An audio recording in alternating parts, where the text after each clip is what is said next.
By the way, the news stations do not care about you. They want your clicks and they want your attention. They want you to keep spending your money. They don't care about you. Politicians don't care about you. They want to keep their jobs and their power to keep on spending your money. That is it.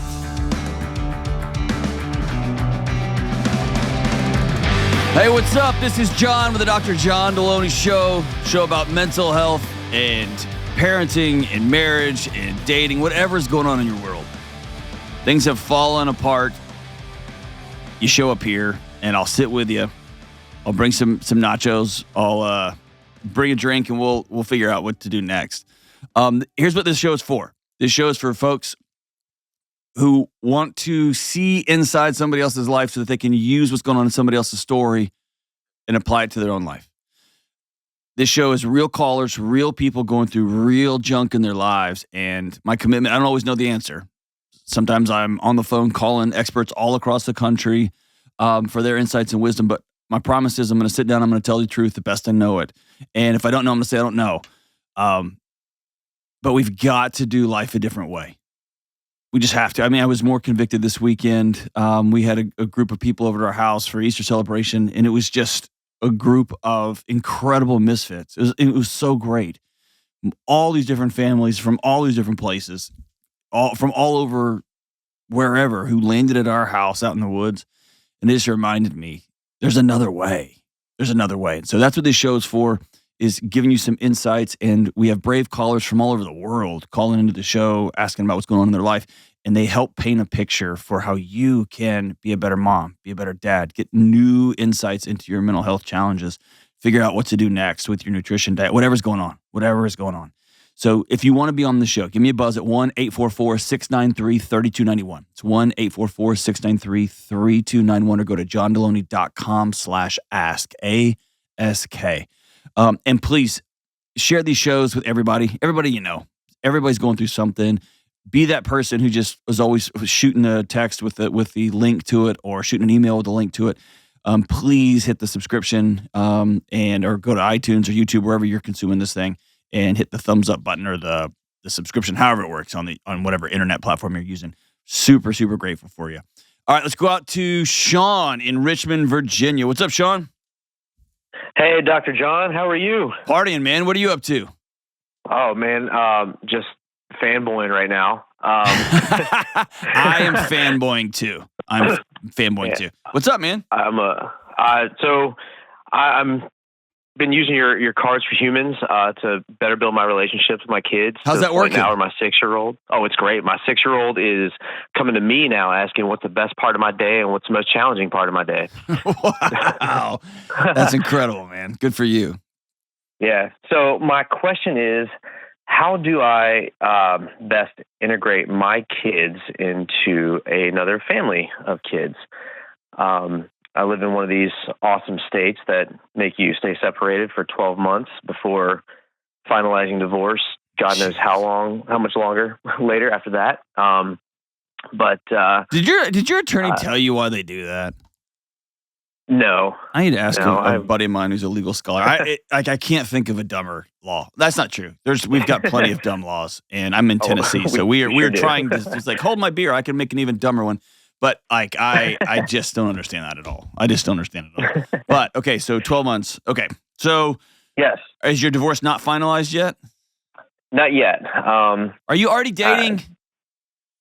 I'm Sean! Not dating, but I do have someone that I am very, curious to see what's going to happen once the divorce is final. Yeah, it's kind of you're kind of like in middle school. Like, we're not going out. We just like make out. It's cool. Facebook official. Exactly. Oh, jeez. Okay. So, tell me what happened with your marriage. It was one of those where, honestly, it was a lack of communication on both ends. I was growing one way and she was growing another way, and our picture of our future changed individually, and we never really sat down to repaint that picture. So it just kind of fell apart from there, and I tried to do what I could to help better myself, to be a better husband, better father. And she just wasn't into it. So I wanted to do marriage counseling, and she did not. And that kind of told me everything I needed to know there. Who ultimately filed? On who? We both sat down and said, we just need to end it, and both agreed. Okay. So So how many months ago was the final? Y'all sat in a room and said, let's be done. About 10 months ago. Okay. And then how long before that? How many years has it been pretty chaotic and frustrating? Probably 2 to 3 years beforehand. Okay. And then how old are your kids? 11 and 6. Whew. Okay. And so the person that you're not Facebook official yet. You're just like, tell me about them. She has 3 kids, ages 5, 12, and 15. She's a freaking superhero in my book. She's raised those kids by herself. She's an ER nurse. So she lives in chaos, and she still finds ways to smile and laugh every single day. Okay, so tell me your question. What like best practices for introducing and kind of integrating the kids together? Okay. So there's a couple of big rocks here, and then I'll let you speak into some of it.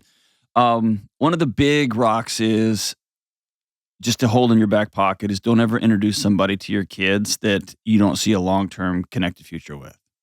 Right. There's kind of there's an idea floating around out there that I hear a lot, which is I need to show my kids that I'm moving on past this hurt and that I'm out dating again. I want to provide a good picture of what dating looks like. Kids are desperate for one word in this season: stability. Mm-hmm. Stability. So before you bring somebody else in, establish some routines on this is how life is going to go. And let there be some smoke clearing on. Let those kids know this is their new life. And then 6 months down the road, a year down the road, when you're convinced that this woman's a rock star and she's going to be your next whatever, and you thought communication was hard last time, but now let's marry somebody who's an ER trauma nurse with 3 kids, one of which will be driving by then. Let's do that. So we're going to have established great communication, and then you're going to circle back and slow. So that's number one: is let there be some space. Make sure this person is like, no, I see a legitimate future here. The second thing is the stability, as I talked about. And by the way, that doesn't mean normalcy. There is no normal. Like for the kids, it's just chaos. It's chaos. So we're going to provide some stability. We're going to have some routines. We're going to have some. This is the way this is. And I think it's important for you. You've been ready for this for years, right? And right now, this woman that you're talking to may have been talking to. How long have you been talking to her? For 2 years, 3 years, 10 months? Like, so how long we've known each other for about 10 years. Okay. So she's not a stranger. She's someone that I do trust very much, and I know her very well. When did you have feelings for?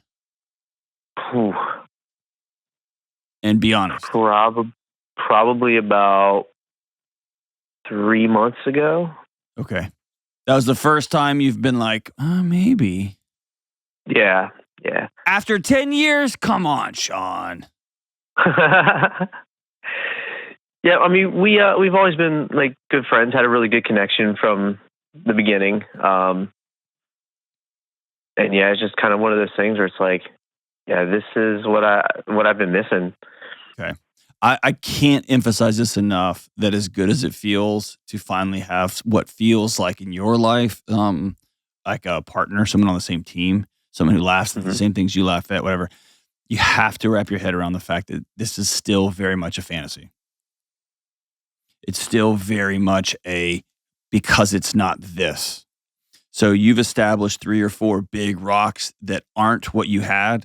and she happens to have those 3 or 4 rocks. And the challenge is, or the fantasy part is, there's 3 or 4 of the rocks that you had with your ex that you don't even realize that this new person doesn't have. And so it's not a matter of, I finally have found what I'm looking for, as great U2 song says. It's not that. It is, I'm finally deciding that I can live with these, and I'm going to honor these, right? It's not going to be an even trade like you think it is right now. And that's the importance of just slow playing it, because you're still so happy to be out of one. And oh my gosh, she thinks I'm funny. My ex-wife didn't think I was funny at all. She was annoying, right? And then dude, this is super important. Often, kids, when they are being introduced to mom or dad's new boyfriend or girlfriend, they feel a sense of disloyalty to their birth parents on the other side. Mm-hmm.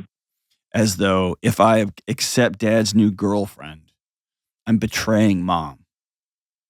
And if you and your ex were able to sit down and be super transparent with one another, probably in a way that if you had been, it would have saved your marriage originally, and say, you're going to date again, I'm going to date again, we have to be in communication, because your wife may bring home some scumbag that you don't want around your kids. That's number one, and vice versa. And number two, you need your ex to say to your kids when they come home and say, Dad's got a girlfriend, that her first words are, I'm so glad Dad's happy. Not, tell me about her. Because there's going to be that seed planted. Does that make sense? Yes. If that can't happen, and it can't happen in most divorces, because again, if people were that much adults, they could have dealt with this way upstream. You just have to be prepared for that. And then when it comes to like actually joining up, and you're talking about your 2 kids suddenly being outnumbered in their own house. And so I would definitely, if y'all decide one day we're gonna get married, we're gonna lock this thing up, that you would get some professional counseling to help integrate. Here's what this new family is gonna look like. We get to create this sucker. Kids, mom, dad, everybody. We're gonna create what this thing looks like. One of the kids is gonna hate everything about it and try to torpedo the whole thing. 2 of them are just gonna go along with it just because they are so desperate for peace. 2 are gonna check out, right? So we're gonna begin to spot each one of these kids and how we can best love them, because it's going to be different for each one of them, but we're going to need a professional for that. And that's just a part of moving forward. I just wouldn't do it without that.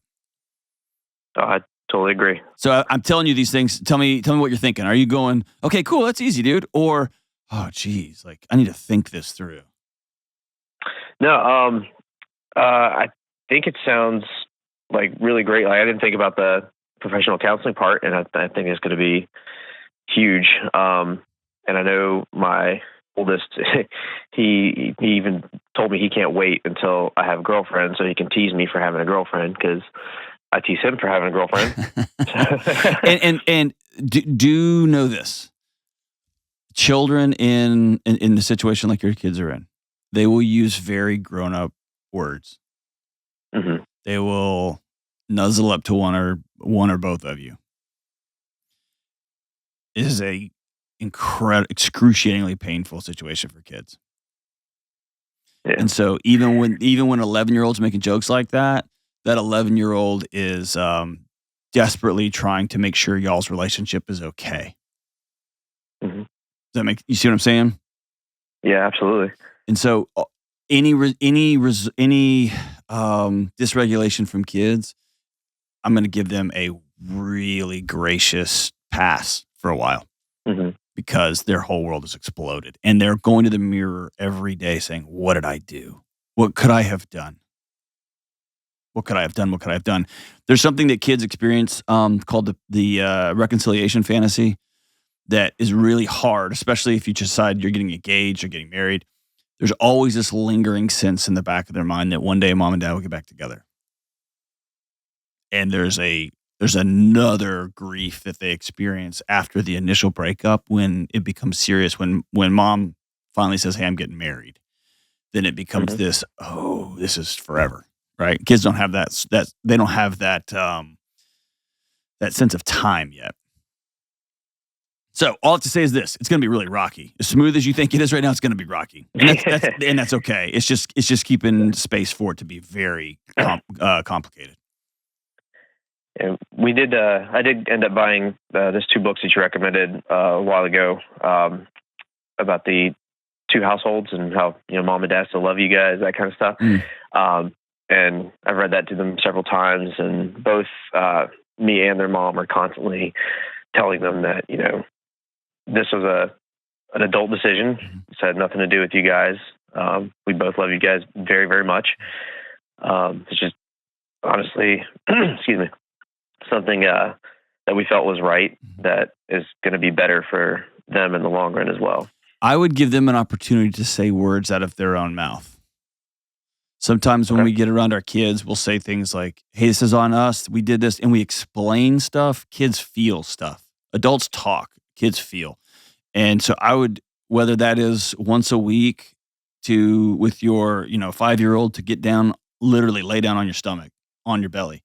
And y'all, he or she lays down and y'all are making eye contact. Maybe you're coloring and say, hey, I want to hear from your heart.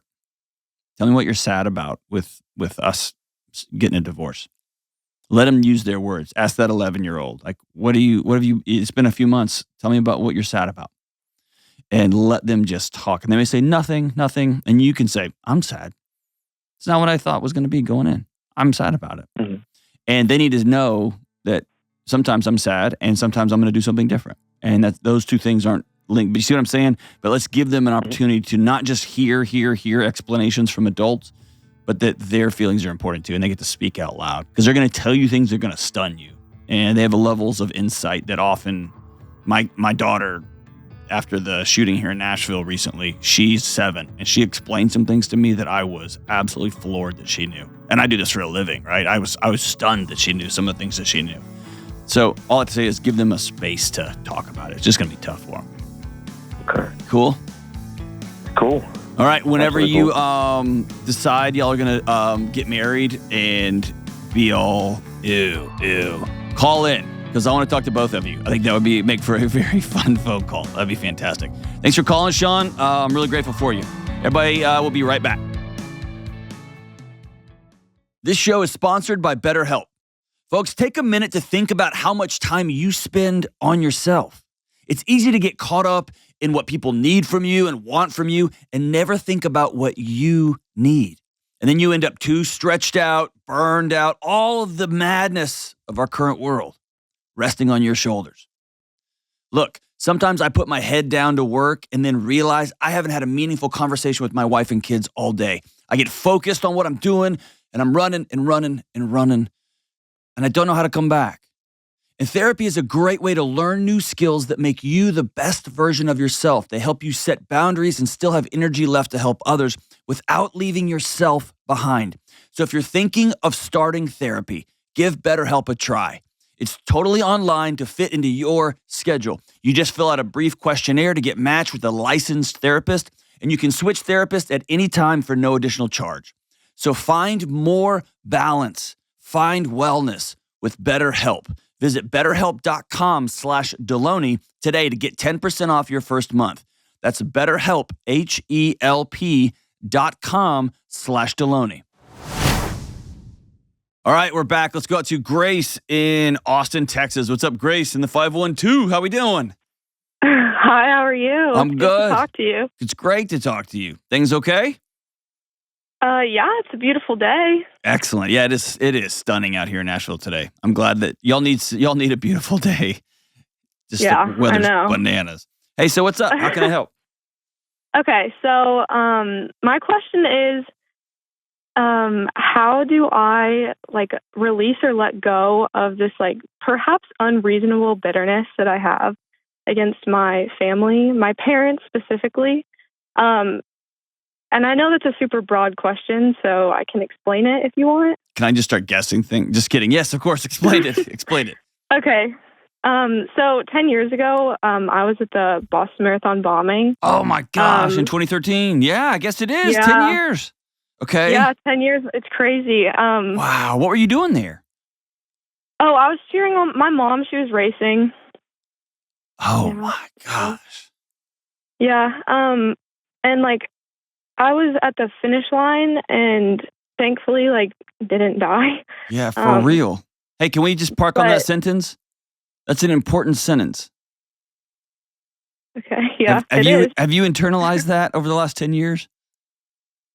Uh, yeah, I think so. I think I've taken it and I've done good with that gratefulness that I have. Okay. It's a weird thing because no one thinks when they're in middle school that they're just gonna go to a sporting event and possibly die. But No. Did I you did think you see things or did you hear things or did you yeah, happen to leave awful. Yeah, tell me what you Yeah, saw. uh, I've never actually told anyone Okay. Okay, then because of all the pictures. I'm gonna But stop you there because I don't want to be the first person in this context. You need yeah, to do that to somebody up close. But okay, and so right. keep going here. So You yeah, I mean, I saw all the things that the news showed or wasn't allowed to show, honestly. Yep. But anyway, I over the last 10 years have done a lot of work to get rid of or try my best to get rid of the physical post traumatic symptoms, I guess you could say. Mhm. A lot of stuff started to present itself in the spring, which was kind of weird, like a lack of sleep and all that. And all that was to be expected, and we were warned.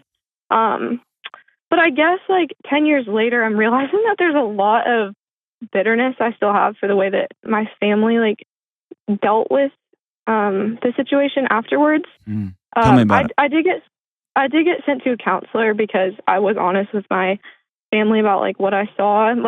When everyone was telling us not to look in one direction when we were running away, I was curious, so I looked. And Sure.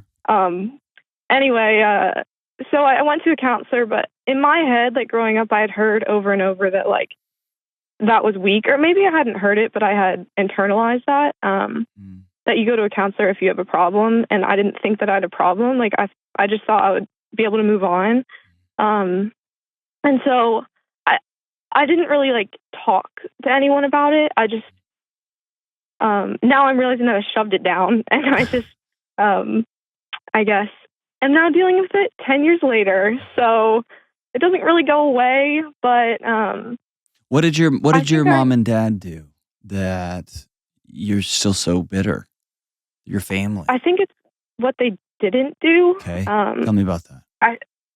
So there was a lack of conversations about it. We turned to humor in my family, which is really nice in the moment.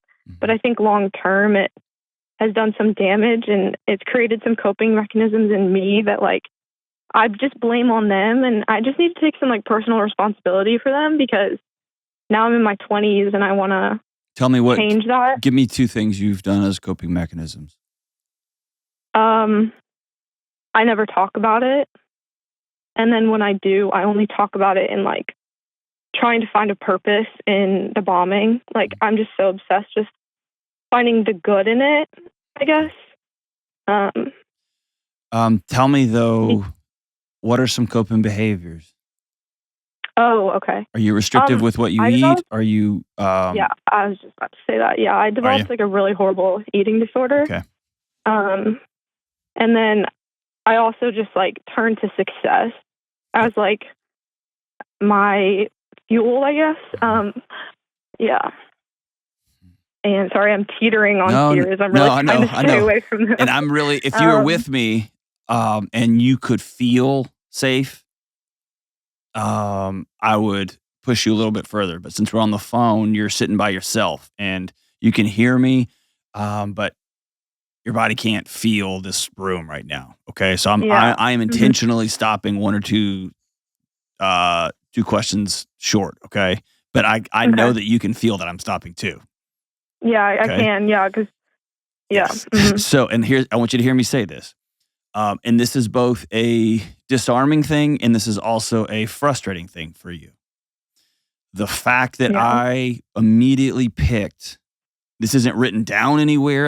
You didn't, to my knowledge, you didn't put this in your entry. I didn't even read your letter that you sent. I just have a little clip. The fact that I picked disordered eating out of thin air, I want you to know this isn't you're on a long line of people who've suffered awful things. Yeah. And did not have people around that would listen to you. Right. And left you to swim in the middle of the ocean by yourself. And what's super frustrating is they all look like they were swimming just fine right next to you. Yeah. And they Yeah, weren't. They're not. Mhm. They're not either, Grace. Mhm. They're not. Yeah. But they look That's like they been were. the craziest thing is I just look around me and like a few other people in my family like were there, and I look at them and I'm like jealous almost of It's a mirage. how. It's a mirage. Yeah. It's a mirage. It's a mirage. And good for Mhm. you that you got addicted to success and not something else. Fair? Right. Yeah. Definitely fair. Yeah. So what's going That's a good on point. now 10 years later? Is it media coverage? Is it what is bringing this up now?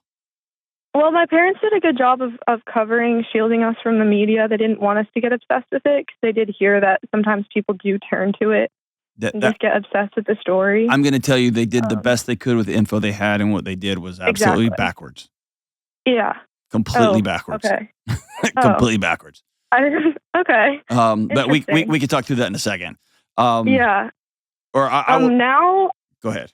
sorry. I was just going to say that now I actually qualified for the Boston Marathon, so I'm running it in a week. So I just wanted something to be like mine out of this, you know? Yeah. And yeah, I'm setting my expectations like moderate because who knows? But I'm just excited that I have the opportunity to go, you know, and like hope to make it good this time. It's okay, Grace. No one's ever told you this. It is okay to be terrified out of your mind. Mhm. And it's okay to Yeah. be so scared that the day before you get on that plane, you don't go. And it's also okay to go and to run not your best time, but to finish in a act of defiance so profound that few people will ever understand what you've done. Yeah, that's how it feels. It feels like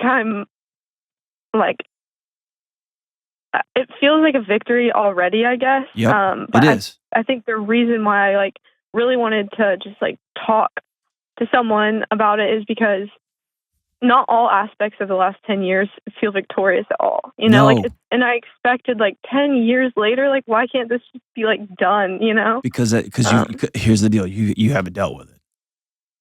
Yeah, I just don't know how or like I know, where to start. I know. And you don't have a picture of what that looks like in your house. Yeah. I'm heartbroken for you.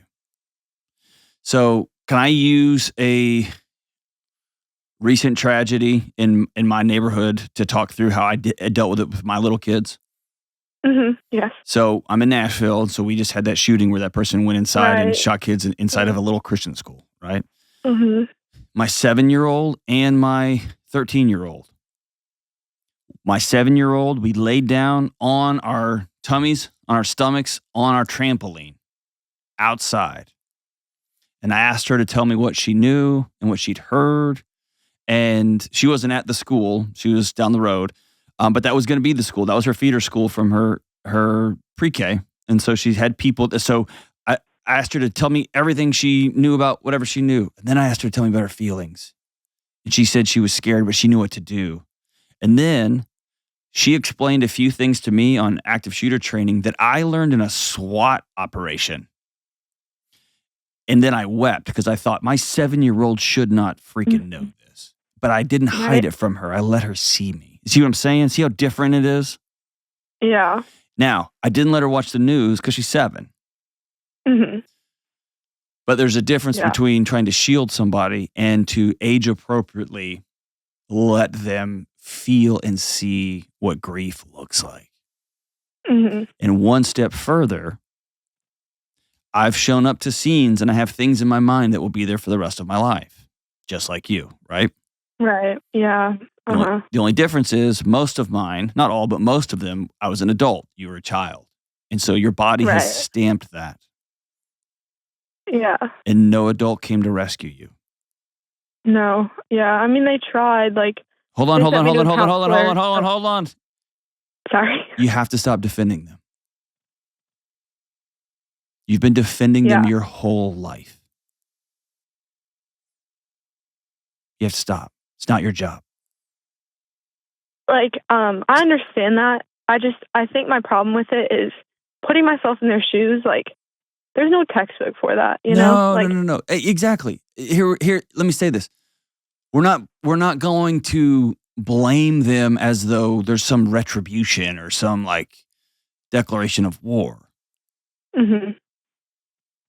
But we're also going to hold in the other hand. So we're not hating. We're not going to war. But we're going to hold in the other hand. I was 10. And somebody Yeah. that I know and that I love should have hugged me and said, "You saw horrible things. Tell me about it. Mhm. You weren't safe then, but you're safe now. Mhm. I'm going to go to counseling with you because I'm scared." And when they noticed that their teenage daughter was skipping meals and losing weight, that they would say, "Hey, I'm going to come with you. I'm stopping all of our plans that we're running to." You see what I'm saying? Mhm. And so there is, in one hand, no, we're not going to beat somebody up because they were dealing with their own trauma. I get that. Mhm. And there was another way they could have dealt with it. And you have to own both. Yeah. Okay? Both things are true. Mhm. You can still love them because they did the best they could with what they had, with the tools they had in their toolkit. And as a kid, you needed more. Right. Okay? And so now here we are. We're left with, you're in your 20s. Yep. And what am I going to do now? Right? Yeah. Yeah, I feel like it's like the forgotten thing. Like, none of my friends really remember. Mhm.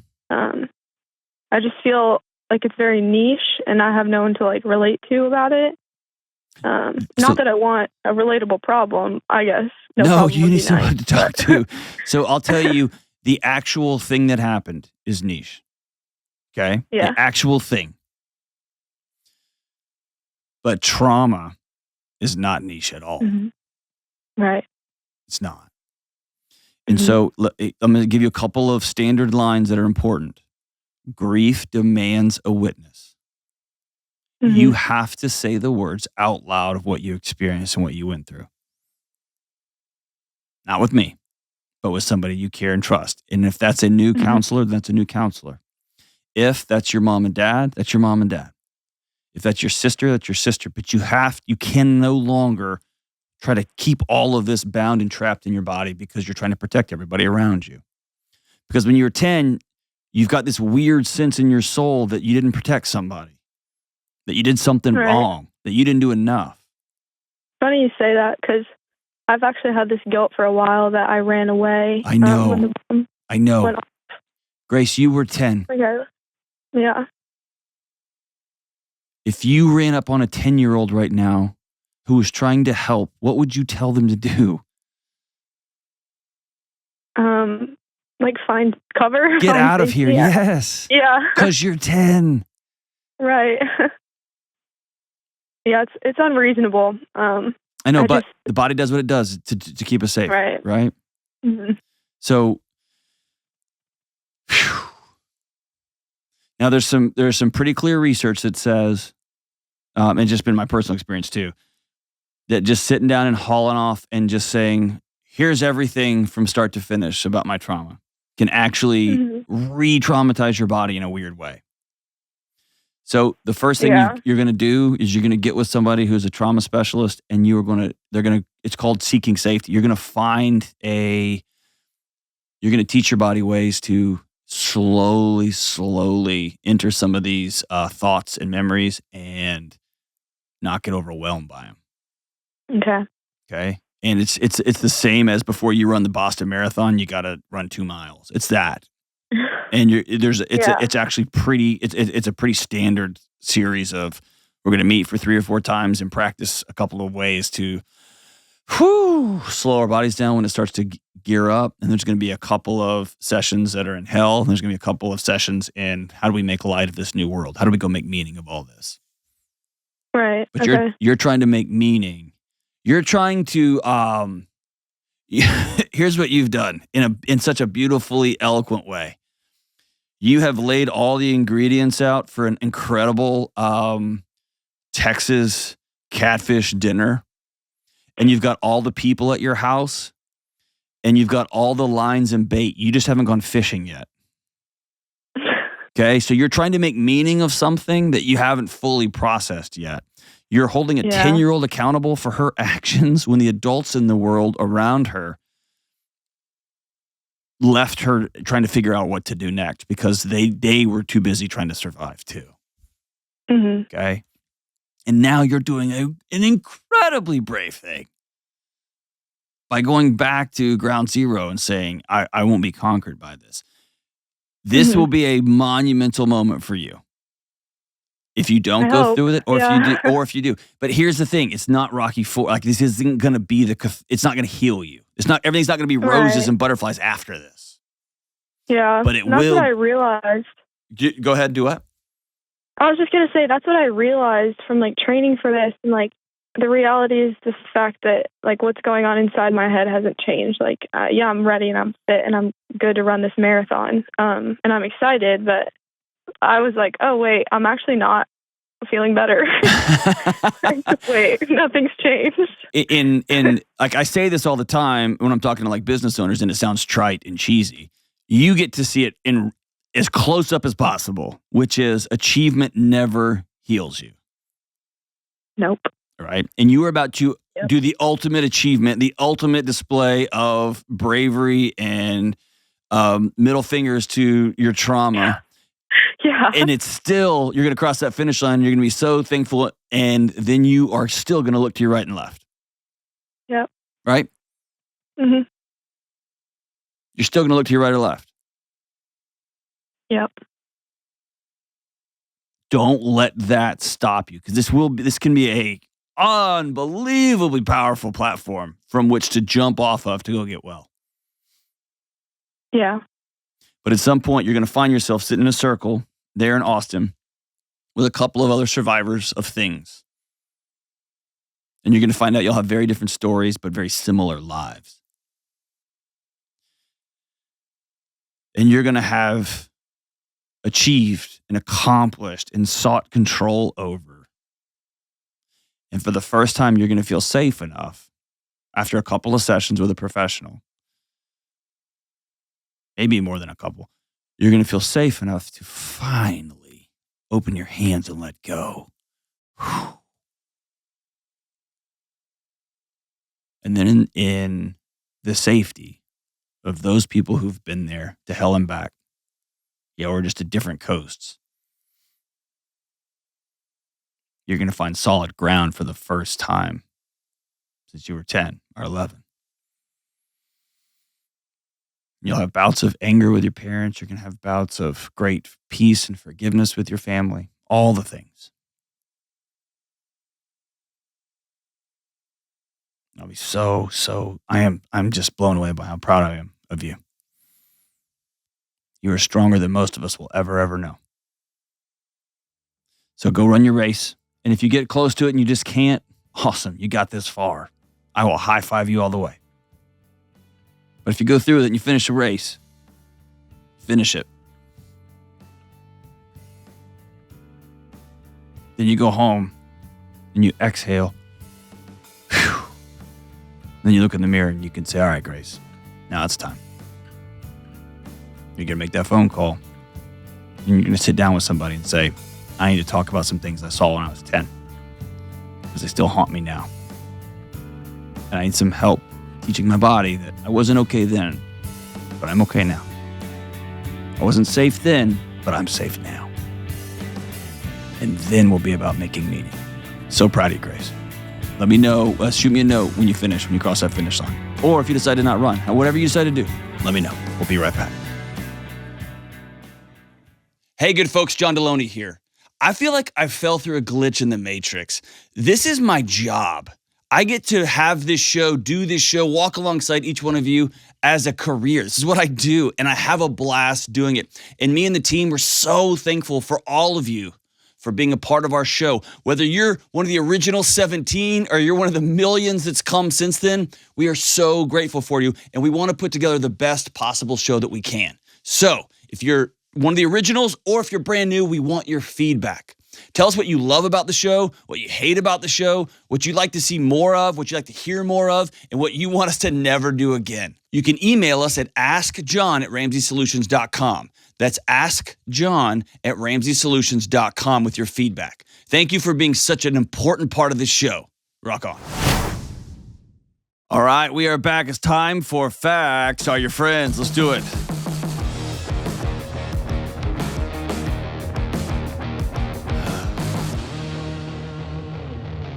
The official song of NASCAR.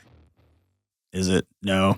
All right, I'm going to give you 4 steps on what to do when the whole world has lost its mind and you find yourself just barely hanging on. We had another segment to discuss today, and I got up super early this morning just spinning. So I sat down and said I need to put all this on paper here. There's so much, and I'm just thinking about my neighborhood. So much here in Nashville. Everybody's still healing. Everybody's still yelling. The politicians in the city have just, I don't have the words for it. Just lost their minds. Everybody's just bananas. Politics across the country. I don't care who you are. If you stop for a second and turn the radio off, turn the TV off, and you just roll your window down and you're driving down the road, you're being honest. Both parties are insane. Insane. It's madness. I was with some folks who are close friends of mine who are different politically this weekend on both sides of the aisle. The most common refrain was, I don't know who my party is anymore. They're insane. You're just regular old neighbors, regular old good folks.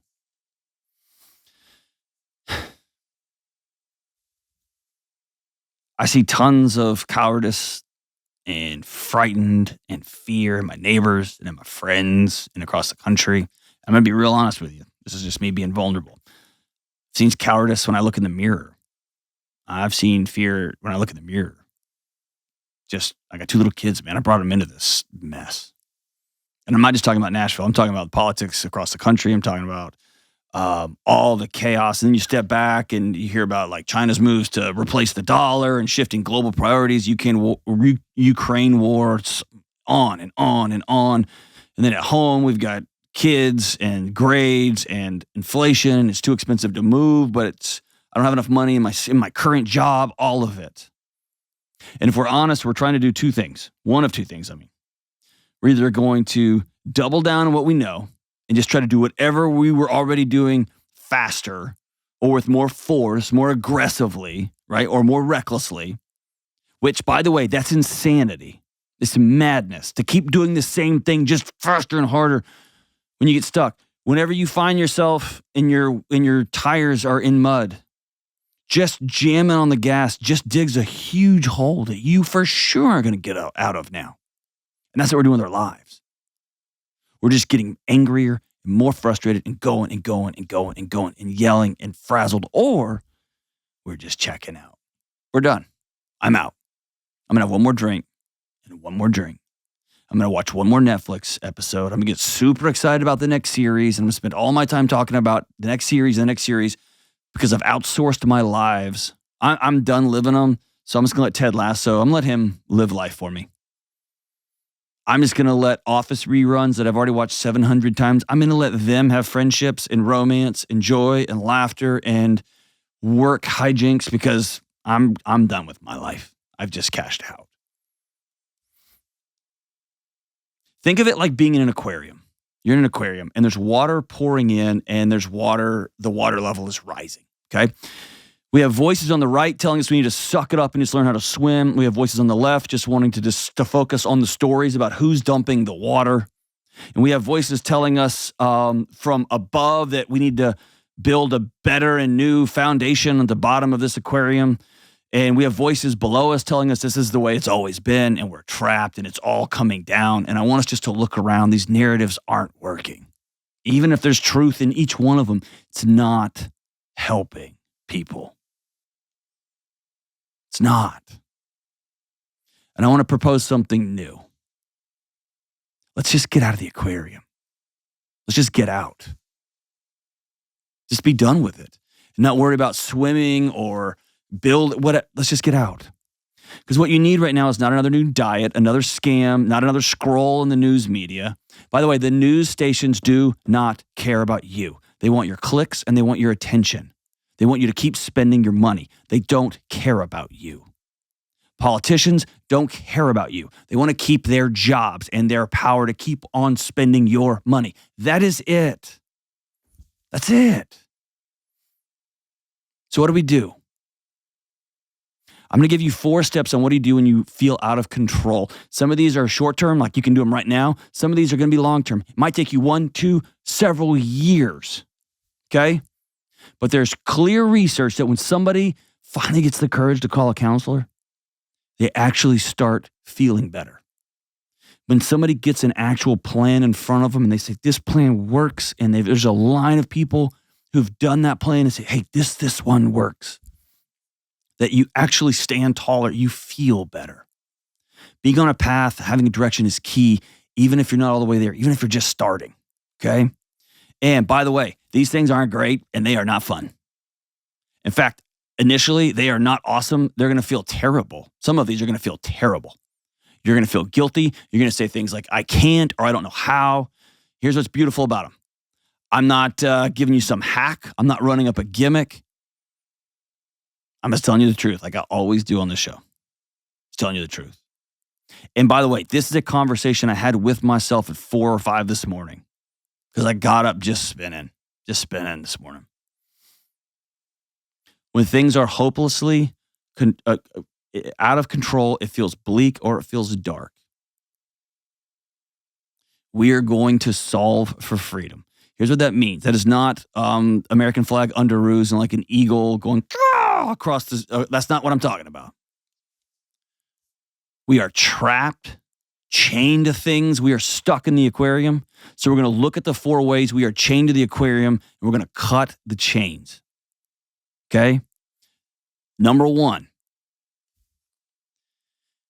If you owe somebody money, you can't just move. You can't get out of your abusive job. You can't get out of your parents' basement. You can't look at your husband and say, you stop hitting or cheating on me or I'm gone. You can't do that. Because Ford Motor Company is telling you what you're doing tomorrow. Your mortgage company is telling you what you're going to do tomorrow. Visa is telling you what you're going to do tomorrow.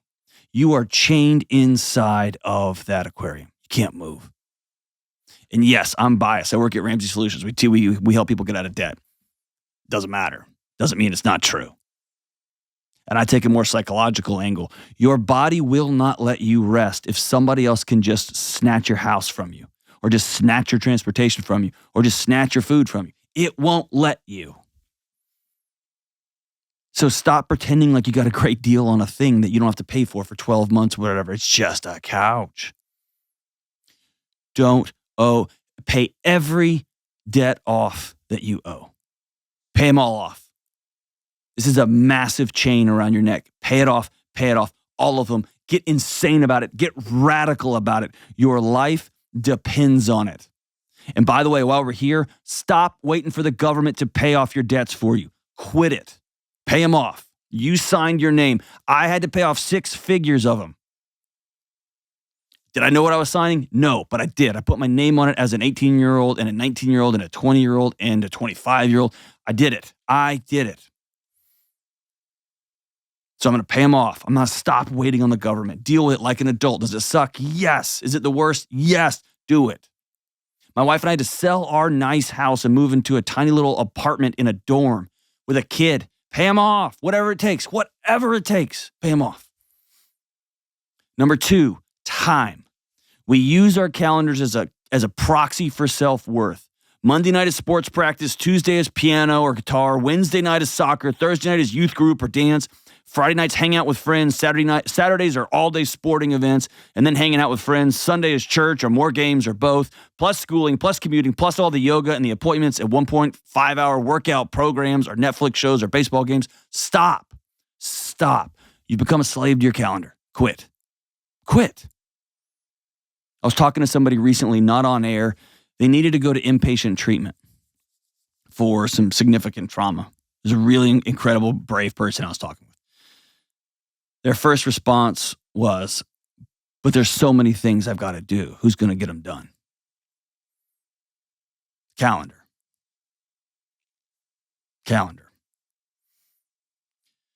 Get with your spouse and begin canceling things. Just cancel them. Just stop. Create a day with nothing, no plans, no electronics. Create a day or two for hosting, just hanging out with friends and family. Tell them to bring their whatever crap they have in the fridge. Just bring it over. Half a 2 liter of what? Bring it over. I don't care. Old wine, bring it over. Try one sport and one lesson, and that's it. That's it. Your kids are going to be fine. If you drive 6 hours on a Saturday for a 9-year-old's soccer game, stop. Just stop. Just stop. Ask yourself, is your job worth dying for? Because for bunches of you, it's killing you. And this one's hard for me because I am a to-the-death workaholic. I am. I work to prove my self-worth. And so this one's hard for me. You are not your busy calendar. A full calendar does not mean a full life. It means you're choosing to distract yourself from living a full life. You're running and running away. Number 3, clutter, junk, stuff everywhere. Okay.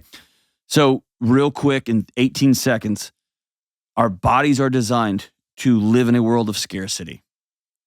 It's designed to eat with whatever you can get your hands on. It's designed to, if you got water, we're going to drink till I'm waterlogged. You find a mate, we are going to mate. It's designed for scarcity. And then boom, overnight, we have hacked the supply chains for food and mates and everything. They're everywhere. Everything's everywhere. And then we also, my granddad came out of the Great Depression, and he straightened up nails because he had to. My grandmother saved string that came off of like clothes because they had to. They couldn't just go to the store and buy some because there was no store and there was no things and there was no money to buy it if there had been a store.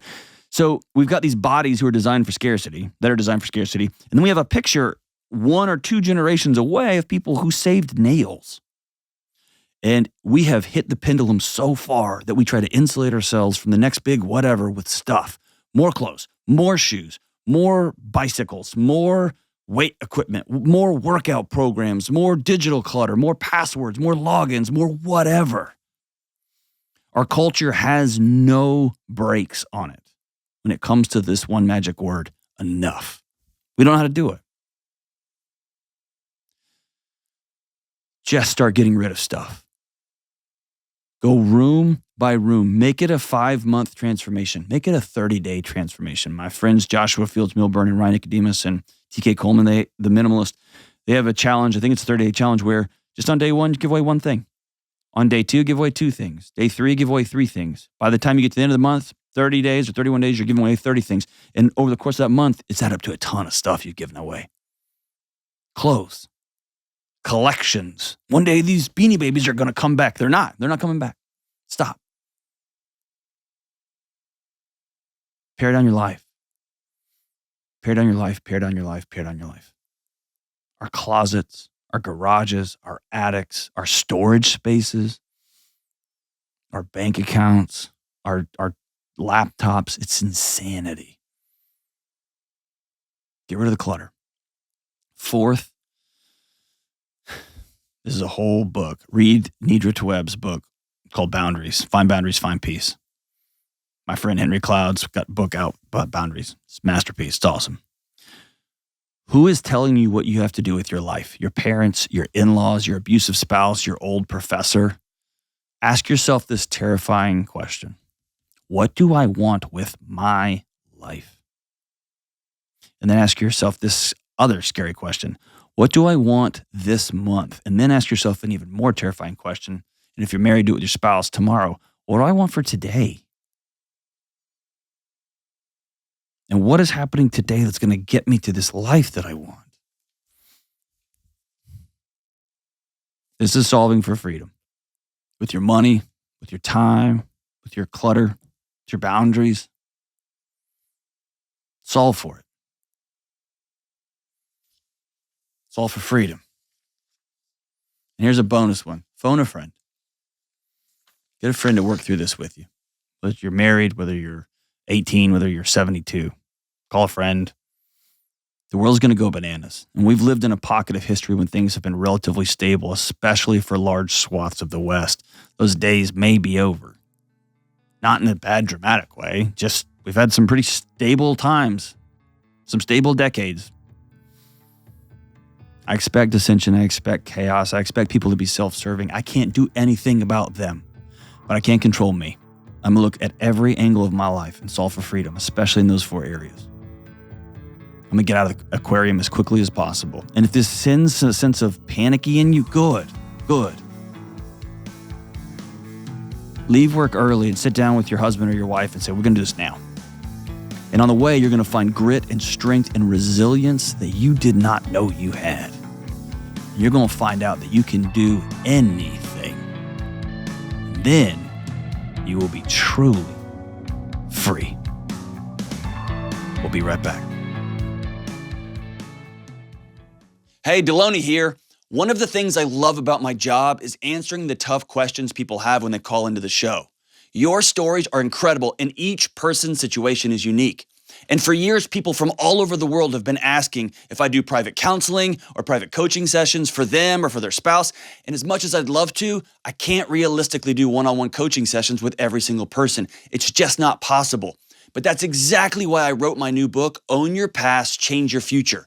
Within the pages of this book is exactly what I would say if you and I were sitting down together at a table looking for the next right move for you to make in your relationships or to help you live a more whole and peaceful life. As you read through each section of this book, I will show you how to look and own the roads from your past and head to the new roads of a well life moving forward. Go to johndelony.com to get your copy today. That's Own Your Past, Change Your Future at johndelony.com. All right, as we wrap up today's show, the great Neil Diamond in his karaoke classic, Where It Began. I can't begin to knowing, but then I know it's growing strong. Was in the spring, and spring became the summer. Who'd have believed you'd come along? Hands, touching hands, reaching out, touching me, touching you. Yeah, this is for sure an HR violation. Sweet Caroline. Bum, bum, bum. Good times never seem so good. So good. So good. I've been inclined to believe they never would, but now And this song goes on and on and on. Love you guys. Stay in school. Don't do drugs.